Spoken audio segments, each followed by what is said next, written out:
Praise the lord అందరికీ. యేసు ఇలా అంటున్నాడు, నీవు వెళ్ళుము, నీ కుమారుడు బ్రతికి ఉన్నాడని అతనితో చెప్పగా ఆ మనుషుడు యేసు తనతో చెప్పిన మాట నమ్మి వెళ్ళిపోయాను. యోహాను సువార్త 4:50.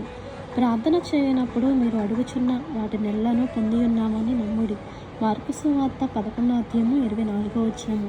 ఏదైనా విషయాన్ని ఖచ్చితంగా ప్రార్థన చేయవలసి వచ్చినప్పుడు దేవుని మీద నమ్మకంగా కుదిరేదాకా ప్రార్థించాలి. జవాబు ఇచ్చినందుకు దేవునికి హృదయపూర్వకంగా కృతజ్ఞతాస్తుతులు చెప్పగలేంత వరకు ప్రార్థించాలి. జవాబు ఇంకా ప్రత్యక్షం కాకపోతే అది అవుతుందా లేదా అన్న అపనమ్మకం నీలో ఉన్నట్టుగా ప్రార్థించకూడదు. ఇది జరిగేలా లేదు, జరిగేలా చెయ్యి ప్రభువా అని ప్రార్థింపనేకూడదన్నమాట.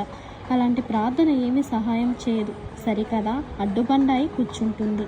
ఇలాంటి ప్రార్థన నువ్వు చేసినప్పుడు నీకు ఉన్న కాస్తో కూస్తో విశ్వాసం కూడా పూర్తిగా తుడిచిపెట్టుకుపోతుంది.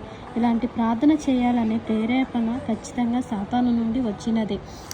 నీ మీద నమ్మకంతో ఉన్నాను, నీ నుండి రాబోతున్న ఈ జవాబు కొరకు వందనాలు అంటూ ప్రార్థించాలి. జవాబు వస్తుందని తెలిసి దానికోసం స్తోత్రాలు చెల్లించడం కన్నా గట్టి విశ్వాసం వేరే లేదు.